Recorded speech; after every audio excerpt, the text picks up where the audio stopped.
নমস্কার বন্ধুরা, বরাক তাণ্ডব ক্রিকেট চ্যানেলে আপনাদের স্বাগত। আহা, রাজস্থান রয়্যালস ওইটা কি করলো? এত সুন্দর একটা ম্যাচ তারা হারলো।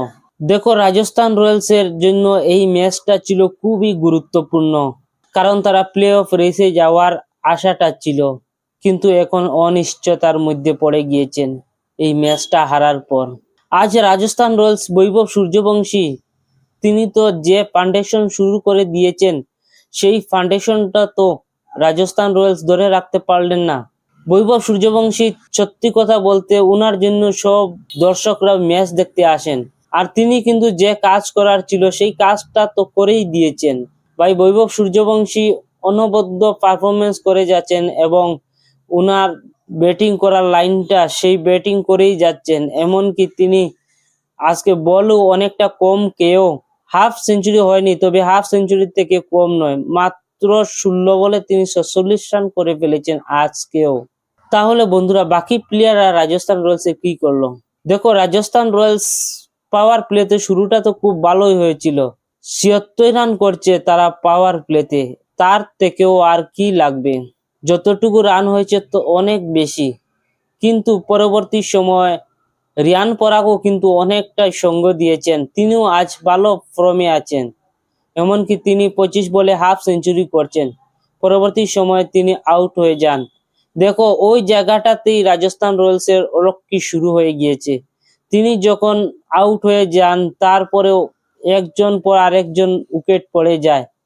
এমনকি বন্ধুরা, ডেথ ওভারে যে জায়গা রাজস্থান রয়্যালসের 240-250 রান হওয়ার কথা, ওই জায়গাটাতেই তারা মাত্র 193 রান করলেন, ওবি 8 উইকেট হারিয়ে 20 ওভারে।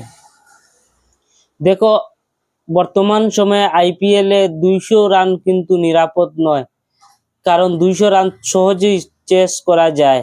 এই জায়গাটাতেই 193 রান করছে রাজস্থান রয়্যালস।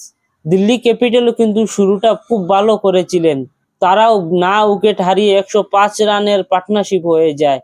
বন্ধুরা, ওই পার্টনারশিপে তো রাজস্থান রয়্যালসের বোলারদেরকে একেবারে কাঁপিয়ে দিলেন।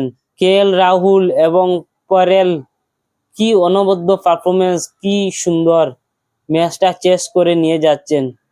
অবশ্য দুইজনেই আউট হয়েছেন, কিন্তু ততক্ষণ রাজস্থান রয়্যালসের সর্বনাশটা তো বাজিয়ে দিয়ে দিলেন। তবুও আমি বলবো রাজস্থান বোলাররা কামব্যাক করে ফেলেছেন। দেখুন, 30 বলে 60 রান লাগে, ওই জায়গাটাতেই রাজস্থান রয়্যালস কিভাবে কামব্যাক করে এসেছিল।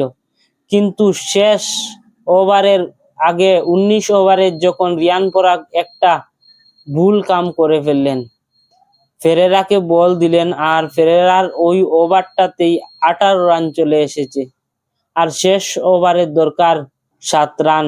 ওই 7 রানটা তো প্রথম 2 বলেই চেস করে ফেললেন দিল্লি ক্যাপিটাল ব্যাটার আশুতোষ শর্মা, আর দিল্লি ক্যাপিটাল 4 বল হাতে রেখে ম্যাচটি জয় করে নেন।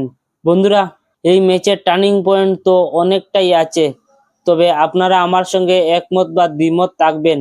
আমার মতে এই ম্যাচের টার্নিং পয়েন্ট হচ্ছে ফেরেরার যে ওভারে 18 রানটা চলে এসেছে, ওটাই হচ্ছে ম্যাচের টার্নিং পয়েন্ট রাজস্থান রয়্যালস হারার। যদি আপনারা আমার সঙ্গে একমত হন, তাহলে কমেন্ট বক্সে অবশ্যই লিখে জানাবেন। আর আরেকটা কথা আপনাদেরকে বলে দেই, রাজস্থান রয়্যালস কি প্লে অফ রেসে যেতে পারবেন কিনা, ওইটা কমেন্ট বক্সে লিখে জানাবেন। বন্ধুরা, ভিডিওটি ভালো লাগলে লাইক করবেন, আর অবশ্যই চ্যানেলটিকে সাবস্ক্রাইব করে রাখবেন।